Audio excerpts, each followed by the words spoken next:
What's up, everybody? Welcome to the Three's a Crowd podcast, episode 1, where we will be talking about everything business, sports, and ending every episode with a hot take. I've got my two best buds here, Nicholas Fusco and Ray Dorda. My name's Andres Sanchez. I'll let them do the honors, introduce themselves, and I'll round us off. Why don't you go ahead, Nick? All right. No, Ray, go ahead. It'd be my honor. My name is Ray Dorda. I am from Miami, Florida, along with these two handsome gentlemen over there. I am in my third year of law school, looking forward to graduating and being done with this. It bothers me intensely, immensely. Nick, why don't you go ahead, man? My name is Nick Fusco, and as of today, I graduated with my master's in science and accounting. Thank you. And I own a cigar company here in Miami, Florida, and I've known these two guys, unfortunately, since I was about 4.5 years old. Awesome. And I will round us off. My name is Andres Sanchez. I am 23 from Miami, Florida as well. Known these guys since day one. I am in the technology sales industry, and I have started a few companies. One of the ventures being with my buddy right next to me, Nick, in sneakers, investing, and just mentorship. So we're really excited to kind of get on here and talk about the certain topics. For episode 1, we've got some great stuff. We're going to talk about the Elon Musk acquisition of Twitter, which is going to be our tech/business talk. And then we're going to have Ray lead us off with some sports highlights from the weekend. And then Nick round us off with his hot take for episode 1. Ray, take it away. All right. So, as you could probably see, I am a Dolphins fan. We're all actually minus Nick. Nick's not a Dolphins fan. Nick, fins up. Nick likes to pretend like he's. If you're watching on YouTube, fins up. I will say, man, Tyreek Hill has done incredible stuff for my fantasy team this year. So go Tyreek. Yeah, fins up. So, as a Dolphins fan, there's inherent pain in watching the Dolphins play every week. Not specifically this season, but just as an organization, it's been really difficult. I was actually talking to some of my friends today from school, and they were talking about how Tua is finally the answer for us. And I was like, yeah, you're right. And they're like, sometimes they were talking about how, because one of them's a KC fan, one of them's a Baltimore fan, right? So they both have two highly talented quarterbacks. And they were talking about how they forget that they're blessed with having quarterbacks. So every organization doesn't have high caliber quarterbacks for the most part. So I did a little research, and I found a list of every quarterback that we've had since the year 2000. Are you ready? Do we have enough time for this list? Because I know it's a revolving door.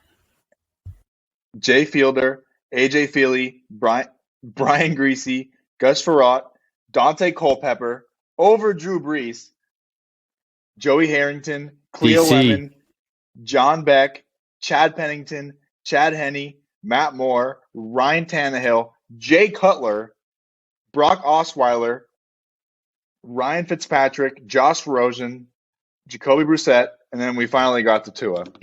So it's been. Do you have their record along with that or no? I don't want to get into that. No, okay. There's no need. Okay, it's probably a losing record, though, right? Like we'd have to imagine it's a losing record.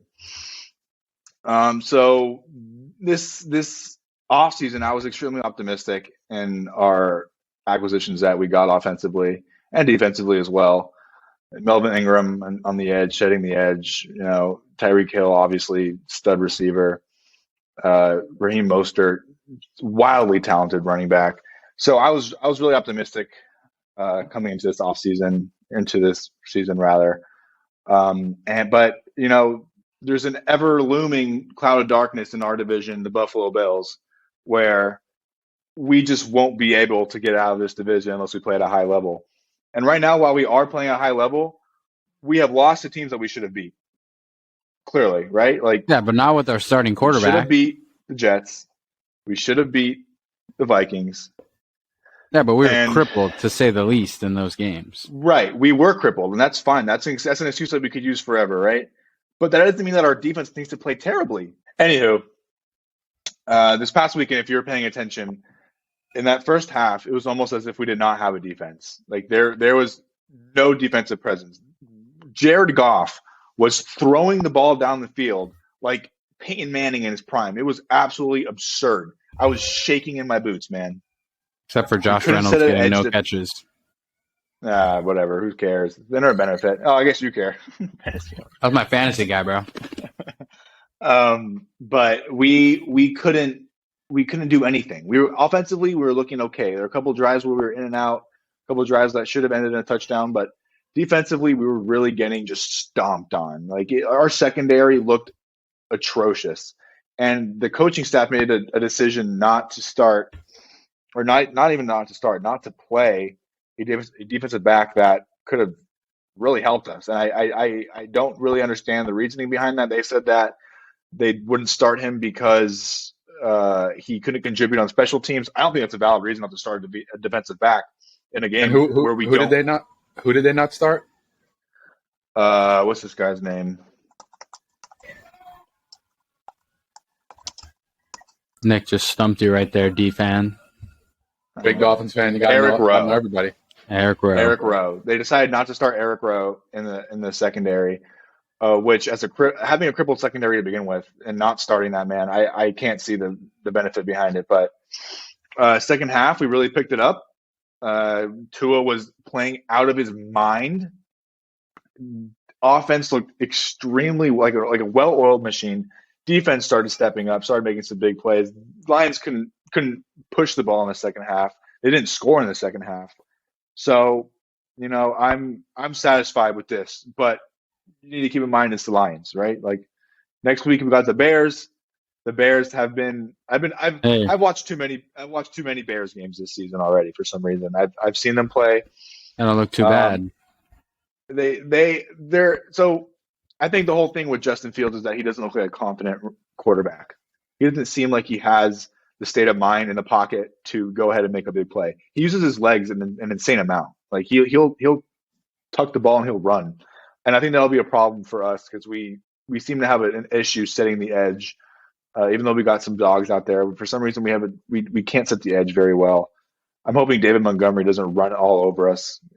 Pretty much every team has. But obviously I'm predicting a dub next week, right? Obviously. Big game in our division as well. Next week we have the Bills playing the Jets. This is a pretty important game because the Jets and the Dolphins have the same record right now. We're currently third in the AFC East. If the Jets lose, it's a division loss. If we win, that's a regular game win. We'll get moved up to second place, so we could fight for that wild card spot, right? Because at this point, it's not very realistic to be shooting for winning our division just because of how great the Bills are. But yeah, man, I'm optimistic. As a fan, I want to say that we're shooting for, we're contending for Super Bowl. As a realistic person, we're not, just because there's a lot of holes and flaws in our gameplay and the way that we scheme on the defensive side of the ball specifically. I'm gonna read out some stats here for this season. Tua has 1,678 passing yards this year, 12 touchdowns. Raheem Mostert has 452 rushing yards. Tyreek Hill has the most receiving yards in the NFL with 961. Jalen Waddle with 5 TDs. Jalen Waddle with 5 TDs. Man, like our offense can produce. We just got to make sure that we stay healthy, which is something that is obviously outside of our control. The injury bug has obviously hurt us in more ways than one on both sides of the ball. Just losing Brandon Jones to an ACL injury and this other guy, I don't know his name, whatever. We lost him to an Achilles injury. So our secondary's hurt. Offensive line, we just lost a guard. We lost Liam Eichenberg to a pretty gruesome knee injury, considering that the broadcast wouldn't show the replay.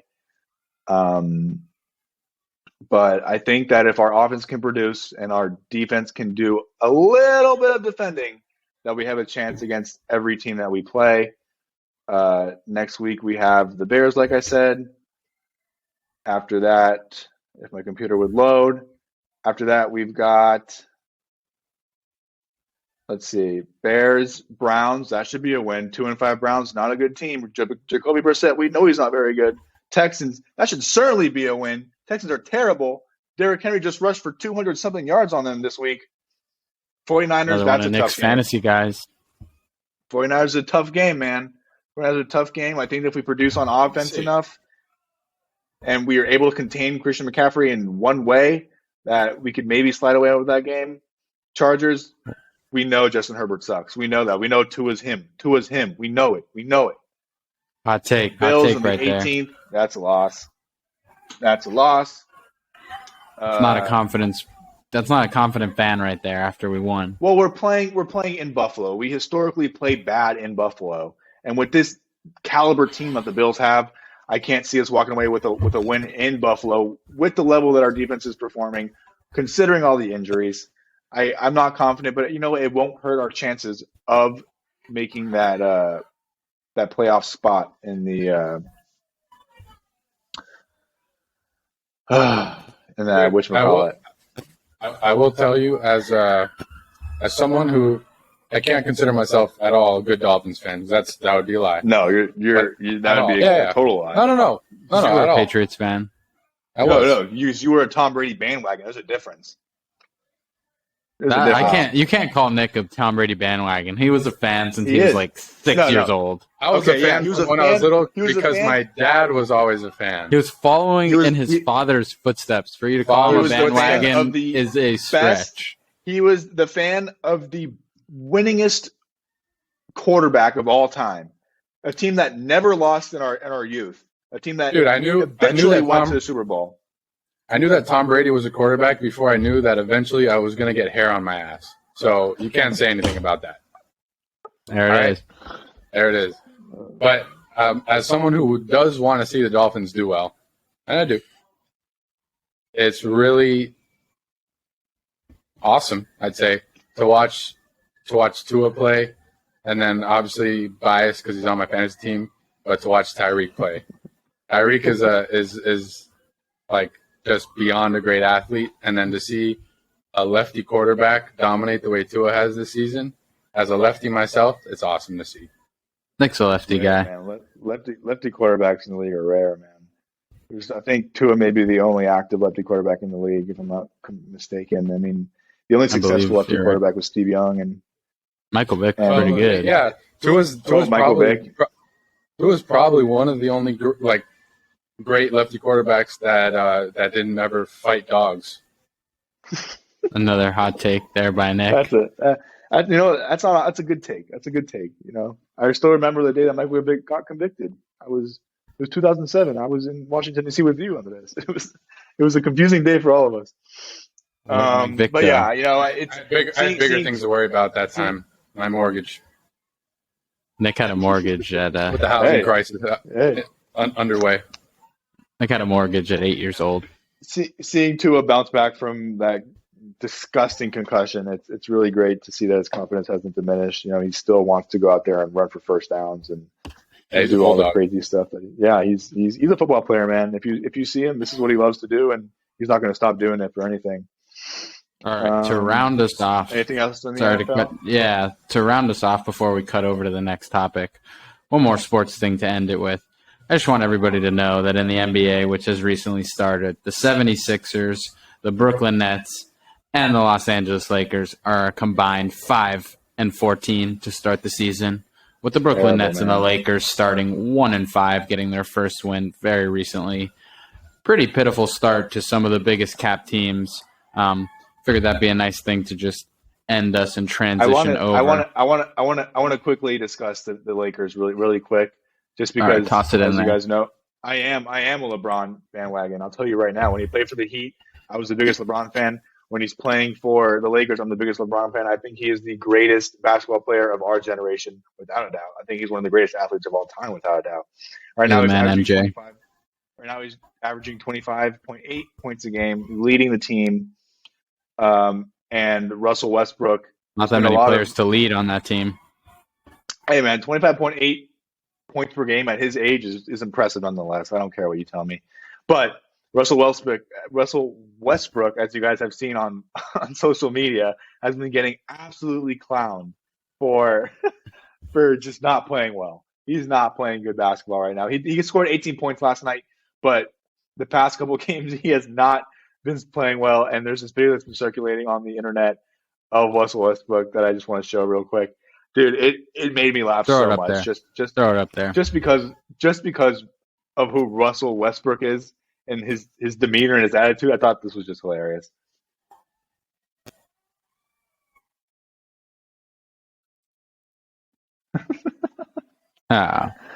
Nah. Finding my boy Russell, huh? All right, well, I'm going to take the stance and defend Russell because when he 2 free throw this misses. podcast, he's going to know that I was the one who defended him. All right, you could be good at basketball, you could be a winner. You know, you could be in a slump and be playing horrible, and you could be considered a loser and get clowned on Twitter and all that. But at the end of the day, you have to be proud of yourself and thank yourself that you did not bring weed into Russia. I saw somebody dressed up as Brittany Griner for Halloween. That was hilarious. That was tough. That was the best costume of the year. The next three you miss a fast break, wide open layup. You don't even dunk it. You go for a layup, you miss it. Don't feel bad. Just, hey, look, I didn't bring weed into Russia. All right? I'm not serving an 8-year sentence. 9-year sentence. Oh, 9 years. At a labor facility, not even a regular prison, a labor facility. What does that even mean? Oh, like where they make you do certain jobs. They make you work, yeah. I'm sure it's like exciting jobs, like knitting and stuff. They make you work. I mean, okay, time out. Let's coal mining. Just think nuclear about bomb. the thought process. Think about the thought process, right? Brittany Griner is not a regular-looking woman, right? She is a huge woman, a massive woman, right? Going into Russia, it's not like she's going to go in unnoticed. Not like no one's she's not going to walk out of the plane. No one's, oh, that's a regular-looking woman. This is a 6'8" woman that you're going to look at and be like, I mean, 6'8". The team shouldn't have been there in the first place. We had no business playing in Russia for no reason with everything going on. I know it was right before that, but at the end of the day, people knew something was brewing. We had no reason for the team to even be there. And then at the end of the day, use some common sense. Don't bring something like that into Russia. We got to pivot. We got to pivot over to the next thing. Right, we got to pivot over to the next thing. Right. I know. Tough job being the moderator. So the other topic of the day was the Elon Musk Twitter acquisition, which has a lot of people rumbling on both sides of the spectrum. So if you didn't know, Elon Musk purchased Twitter for $44 billion at around $54 a share. There was a lot of controversy over the last 8 months wondering if he was actually going to go through with the deal. But the rumor was that it was just going to be too much legal money and it probably wasn't going to work out at the end of the day. So he decided to just do a hard pivot and just accept it, go in, buy the company. A lot of people are really excited about it just because they think it's just a fresh face to social media, which a lot of people have had some backlash on social media for the longest on it being very biased. But there's a lot of people on the other side that aren't that excited that who's Elon Musk and what does he know about owning a social media platform and things like that. One take I'd like to make before I open it up to the floor is Elon Musk has made a lot of strides in his life as a CEO, entrepreneur, owner. He revolutionized the payments with PayPal. PayPal was one of the first places to allow payments electronically, pioneer in its space. He pioneered the electric car vehicle, making what some people consider the best car ever. And he led the charge in that space. He wanted to send things up to space, and everybody said, what does this guy know about space? Within a few years, he revolutionized the landing of the rocket and made rockets reusable. He wanted to work on something that is a big issue in America, which is the digital divide. Some people not getting access to internet in certain areas, which is a significant disadvantage in the current era that we're in right now when technology is very relevant. He started Starlink. It was a huge hit. Tons of people are using it. He's deployed it in Ukraine and allowed tons of people to benefit from it. So if there was anybody who was going to jump into something that they're not an expert at and maybe come out on top, I would say this is the best guy, in my opinion. I'd love to open that up to the floor. My personal opinion on Elon Musk as a person from what I've read and seen about him. Obviously, don't know him, but you hear a lot about that guy. I hear a lot about that guy always. From his accomplishments and like some of his interviews, the way he speaks, he seems, in my opinion, like possibly one of the most, if not the most capable people that exist right now on this earth from an intelligence standpoint. So whatever needs to be figured out, whatever needs to be organized, whatever needs to be invented, created, whether it's something completely new for the first time or something that just like the wheel needs to be reinvented or something, I think he's going to be the guy that's going to be able to do it.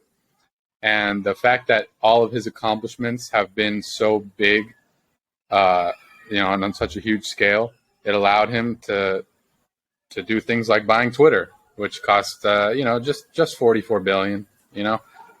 Anyone could do that, but so his success, I think, is bringing him more success, and he's the type of guy that he cares about. From what we've seen so far, cares about his consumers and cares about humanity, and so he wants his products to benefit society in some way.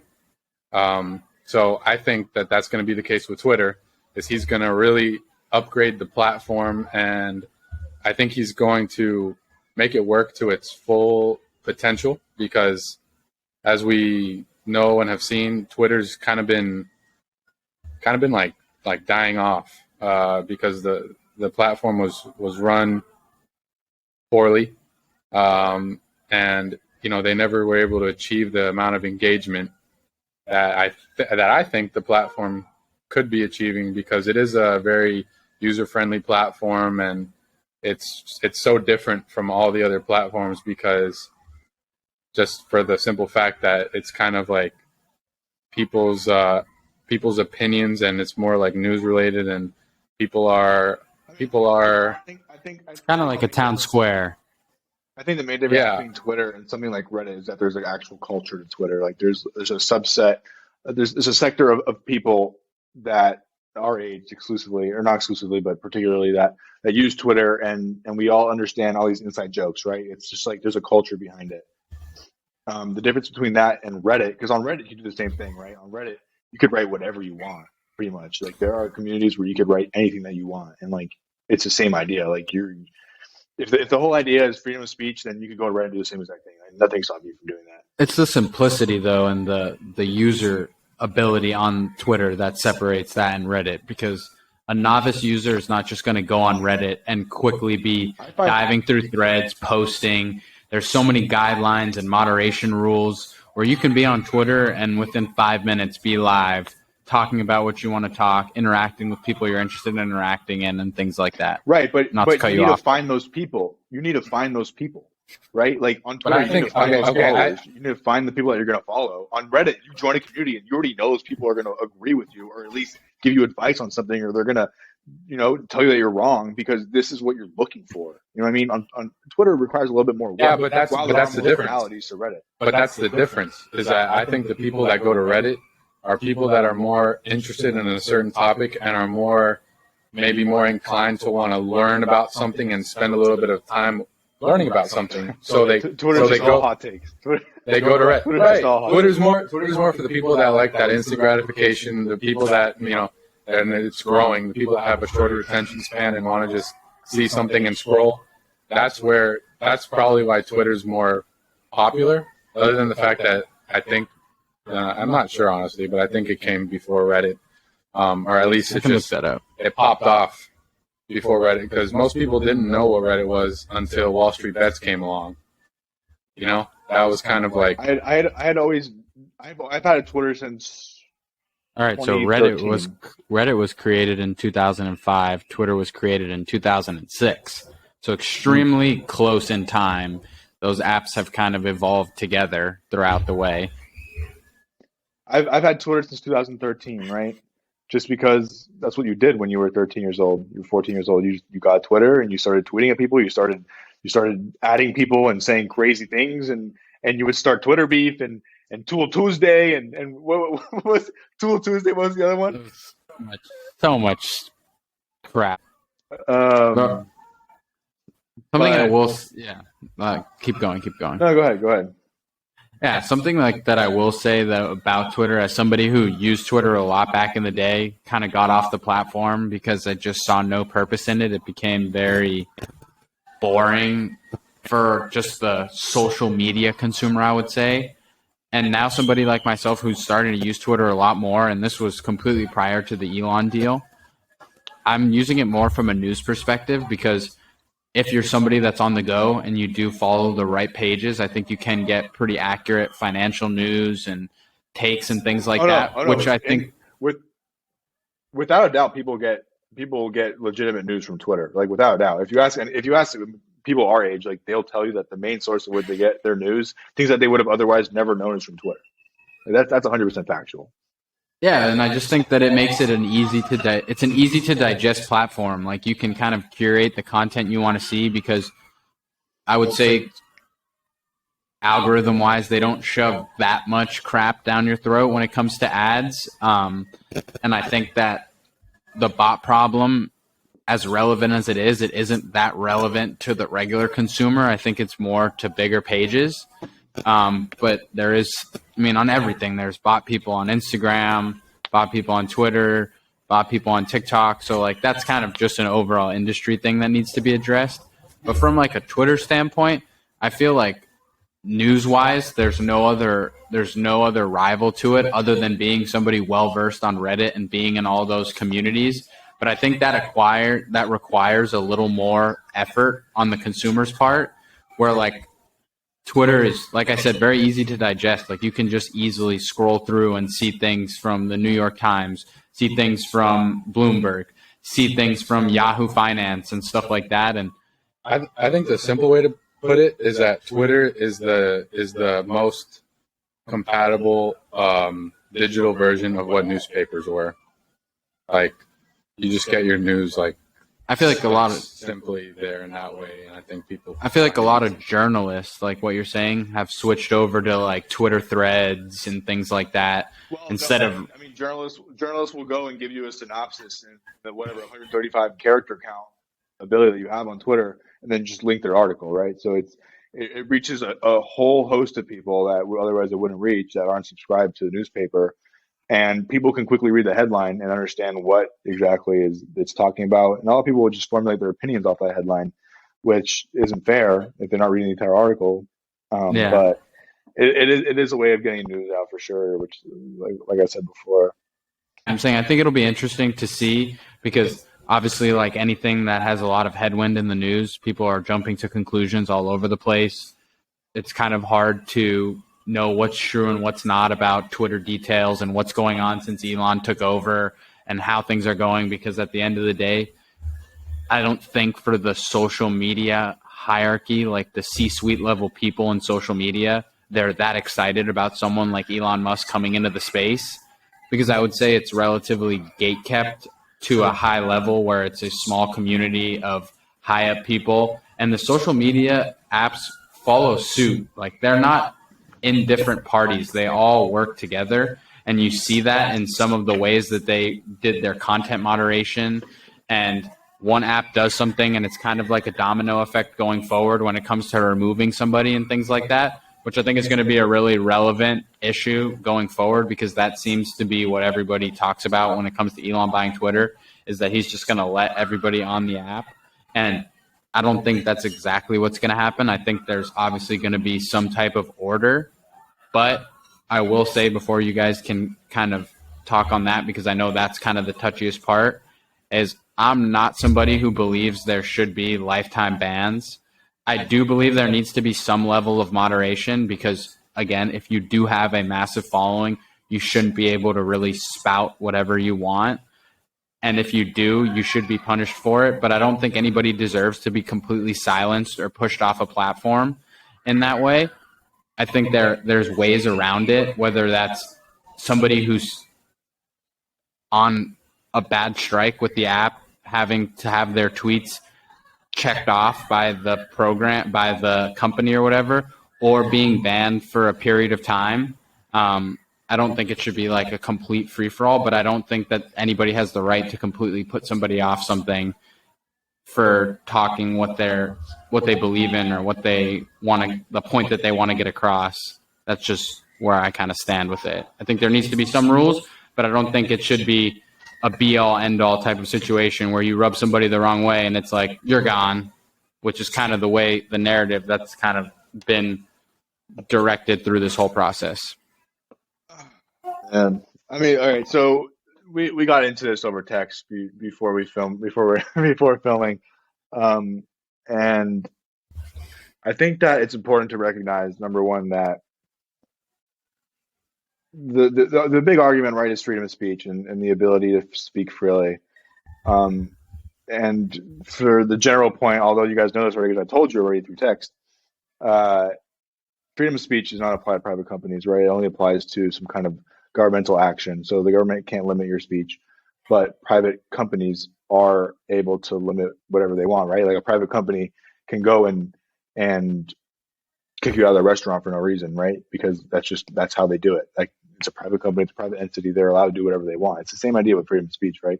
They can limit whatever speech that they want based on what they believe is appropriate, based on what they believe their, goals, their initiative, their philosophy is. They're allowed to limit whatever they want. And I think that this really all goes back to the reason why people started getting, blocked from Twitter. The reason why people started getting censored from Twitter was because Donald Trump was tweeting that the election was fraudulent, that the election was the results of the election were not real. And I think it's important to realize that people are regular everyday people are fundamentally stupid, right? Not the listeners, of course, but regular people will believe anything that they read, anything that they hear. They will believe it without second guess, without doing any research. They will believe it, especially if they're a hardcore Trumpian. They're gonna be like, "Oh, the election was fraudulent. It's fraudulent." The foundation of our democracy is free elections. If that comes into question, we don't have anything, right? So the president of the United States saying that the election was fraudulent and inciting this group of people to come together and do something chaotic it's completely within Twitter's ability to go ahead and limit that type of dangerous speech, because that speech is dangerous. During the Civil War, the Capitol was not raided, man. The Civil War, a war within the United States, they did not touch the Capitol. But because of a fraudulent election where Joe Biden won, these people are going to come together and raid the Capitol? Come on, man. Donald Trump was reaching so many people on Twitter. So many people believed everything he was saying. And the only person that could check him was Twitter. That's the only possible person that could check him and stop him from doing that was Twitter. Because there was no limit to what he could say, right? There's absolutely no limit. So I think it's completely within the right of private companies to go ahead and gauge and regulate whatever they think is appropriate. There needs to be some kind of system of check and balances. I know that Elon Musk is creating some sort of council that is going to monitor or reinstate blocked accounts, right? Yeah, and it's going to be $20, or they're trying to figure out a price on top of that you pay monthly, to where you have to be fully verified to not basically allow bots and things like that to come on and bombard you with things depending on how you speak and all that kind of stuff. I mean, Right. To your point, I hear what you're saying, but also you're saying that, of course, Twitter should have blocked Trump because what he said about the election being rigged was clearly not true. Now, maybe it wasn't true, but there's also a chance that absolutely not true. It's fundamentally not true. Well, you don't know that. If you believe, I know for a fact it's not true. If you believe that this election was rigged, that it was fraudulent, then you don't believe in our democracy and our fundamental right to conduct an election in a free way. Like, right, and I don't. Like, that's that. Okay, then don't vote. I don't I don't believe in on the whole spectrum in our high up elite politicians, because when people get too much power, they abuse it. And that's kind of, and I'm not saying every single person, but generally that's what happens. And it's funny that you just brought that up, because I spoke to a Brazilian guy today who owns a huge farm in Brazil that's been there for like 50 years. It's been in his family, and he grows avocado, coconuts, tobacco, all that, and he produces for the country. And just today, a full-blown communist was voted into power, and him and many other Brazilians are like beyond sure the election was rigged. And that's in Brazil, a third world country. I know we're talking about Brazil and not the U.S. here, but I'm just giving that example that this guy was really good friends with Maduro. He went to jail before and all that. And if that happens there, where not the I know the Constitution in the U.S. is very strong and very well written and all that, but the people who are in power, are their goals so different from all the other people who are in power? I don't know, and I don't think so. That's different from the establishment of voting, though. That's not the same thing. I got it. But all I'm saying is that I cannot, with a good conscience, say that there's no way the election, not just the Trump-Biden election, any election, there's no way that it could have been rigged. I cannot say that at all, because I have no idea. And just as Trump was, couldn't present proof that the election was rigged, I can't give you any proof that the election wasn't rigged, and you can't either, and no one can. And that means that pretty much every election in our modern era has been rigged potentially.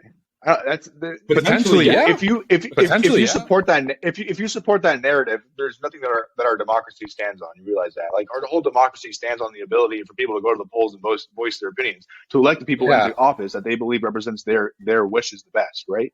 Representative democracy. I'm aware of that, but then what if you take the other side of the coin, what you're saying, then you believe that our democracy also runs on faith. Because you have to have faith. No, the election wasn't rigged. They're habitual power grabbers. Like people like Ron DeSantis will stay in office because he's gonna appease to his constituents and not anyone else. And then that's just how politics work. Like, you're gonna appease the people that are gonna vote for you, and that's just how it is, right? Like, that's just how it goes. But like, what I'm saying is that even though it's that way, that doesn't mean that our elections are fraudulent by any means. Yes, there's terrible tactics like redlining and gerrymandering, but that's just so you know, I'm not saying that our elections are fraudulent for sure. I'm not saying that. I'm saying I don't know that they're not, because I don't know. I'm telling you they're not. I have no proof to tell you one way or another. Yeah, I mean, look, at the end of the day, people are always going to have their opinions, and like, that's why, like, that's normal, and I'm sure we can debate this between both of you for hours, like we've already had. And I think it's healthy to have different opinions, because at the end of the day, when nothing is for certain, all you have to stand on is what you believe in, and that's important. So I believe that anybody has the right to believe what they want, and whether they're challenged for that, as long as they can speak on themselves, I believe that that's enough. And I know that might be not everybody's favorite answer, but I think in America, you do have the choice to believe as you want and do your own research and come to your own conclusions.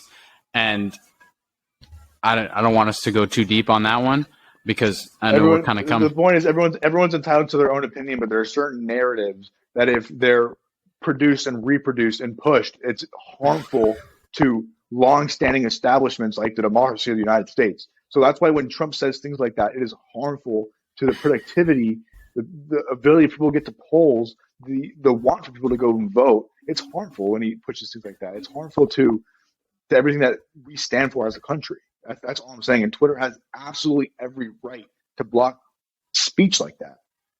All right. Well, Absolutely one thing I'll say on that topic before we jump to a perfect transition, which is Nick's hot take to round us off, which I know Ray's just drooling to hear. I will say that the private companies do have the right to censor what they want, but I also think that they have to take into account their impact when they do things like that.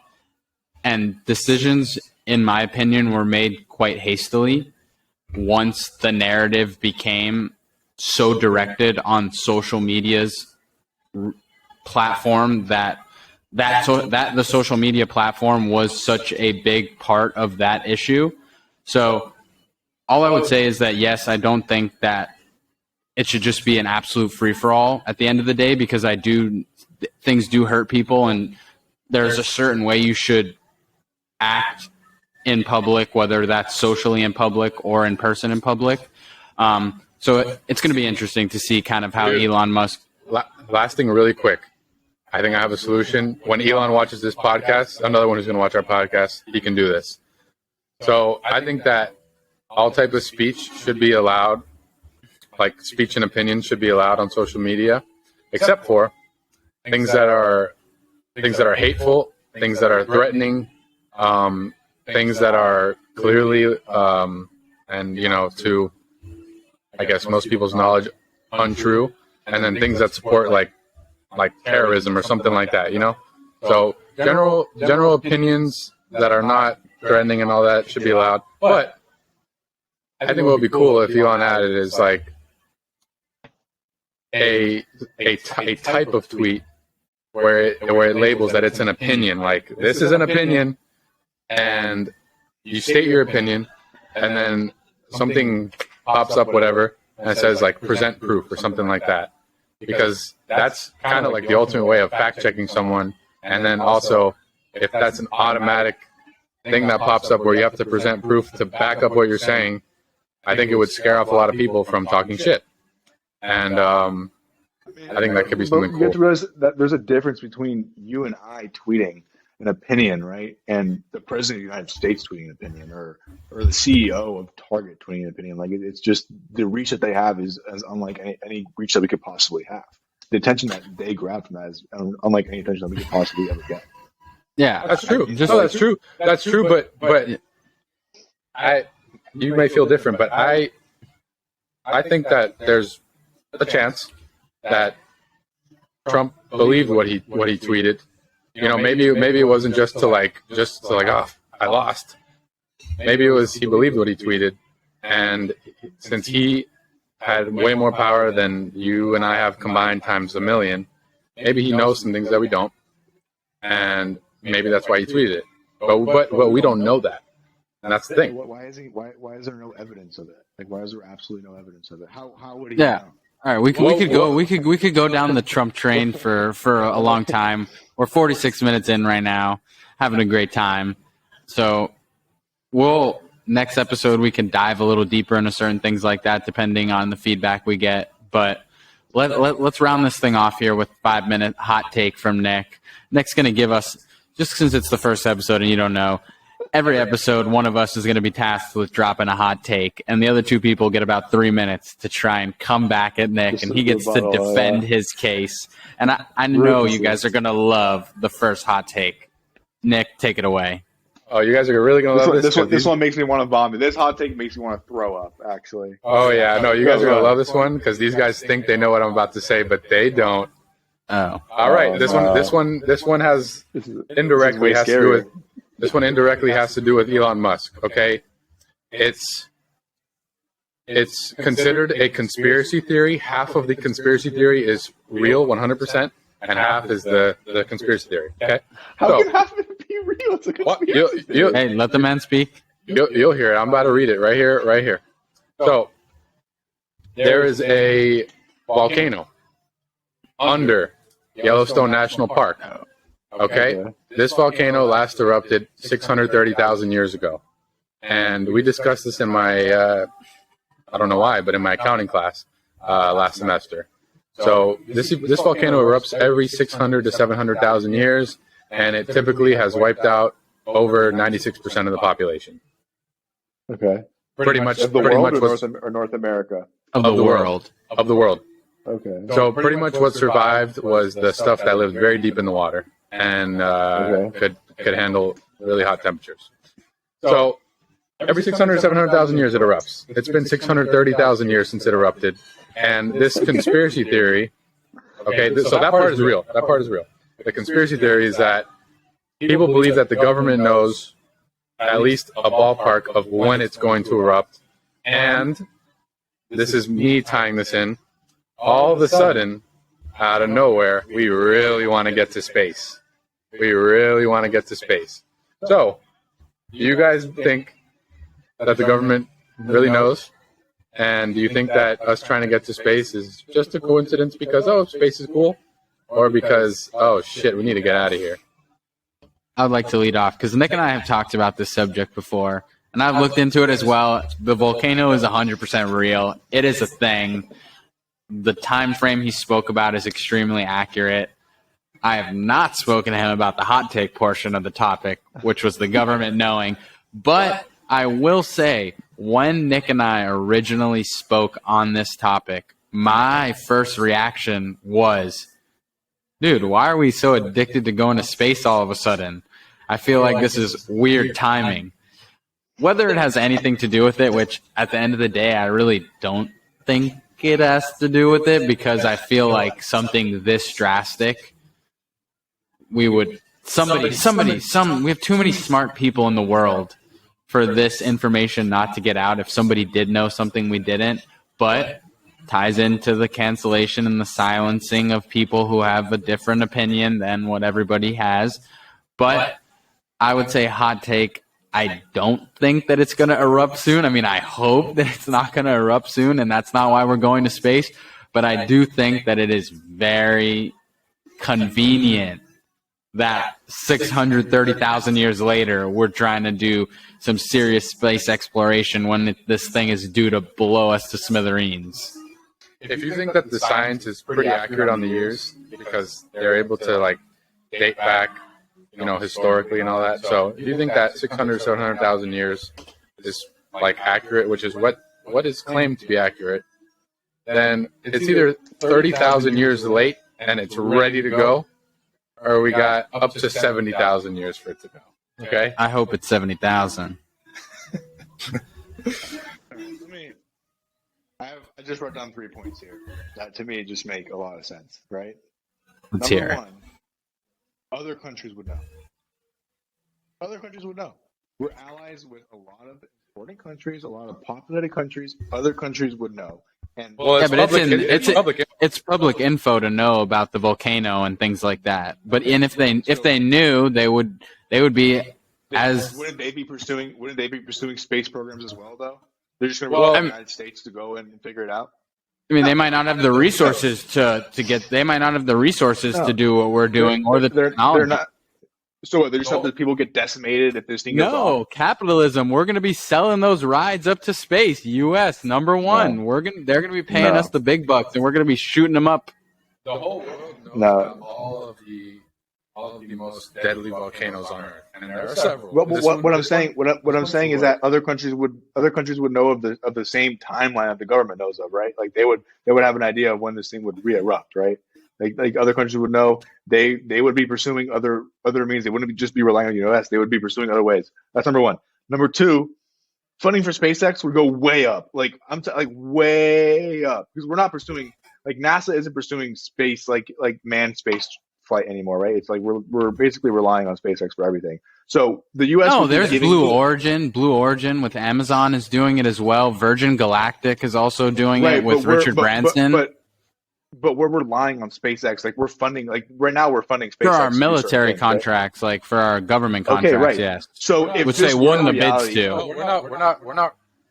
In a way, we're not relying on them. They won. They won a contract. Yeah, they were awarded bidding war because of accomplishments. That's aside. That's aside from what I'm saying. What I'm saying is, if that were the case, if this thing were imminently going to erupt and wipe out the entire population, there would be, aside from military contracts, we would be giving SpaceX billions of dollars to figure out how to get us elsewhere. Yeah, but maybe we are. Maybe we are. If we don't know, if the public doesn't know, then you don't know if we're not giving it to them. Why would that be public? Number three.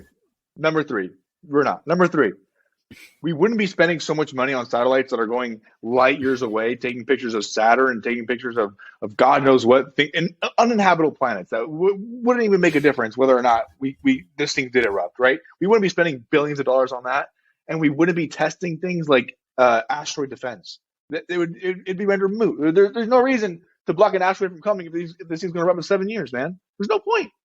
BS. There's no volcano that's going to erupt in the next 70,000 years. I believe that it's there for sure. Yeah, for sure it's there. Whatever. It's not going to erupt anytime soon. We're not anything to be worried about. I mean, 70,000 years is like 70,000 years. Like the things we're doing now, I don't think have any correlation to 70,000 years from today. If the government knew that it was going to erupt in, let's just say 1,000 years, they would be in no rush today. Now, if it was the 7-year case that you just said, yeah, they'd be in a rush and they would have already pretty much failed everyone. But like, there's a chance that they do know, and that it's going to erupt in it's going to be 850 years that it erupts. Like, that's a long time, and there's 850 years. Imagine what can be accomplished, bro. At that point, you probably won't even have any bones left in your coffin. All right. And that's how we'll wrap this up. That's how we'll wrap this up. That was a weird odd thing. I don't like that one. Hey, episode 1 of Three's a Crowd is a wrap. Thank you guys for tuning in. If you guys enjoyed it, subscribe, like it, follow us. It's going to be posted on all platforms: YouTube, Instagram, Spotify, Apple Music, wherever you get your podcasts, it'll be there. So make sure to like, subscribe, leave us a comment, tell us how we did. We answer everything, and we love to hear back. Whether it's good, bad, I promise you we don't have soft skin. Let us know how you really felt. And thank you guys for tuning in. Peace. Guys, give us all feedback, and if you want us to censor Ray next podcast, we absolutely will. Cheers. Cheers. Appreciate it, guys.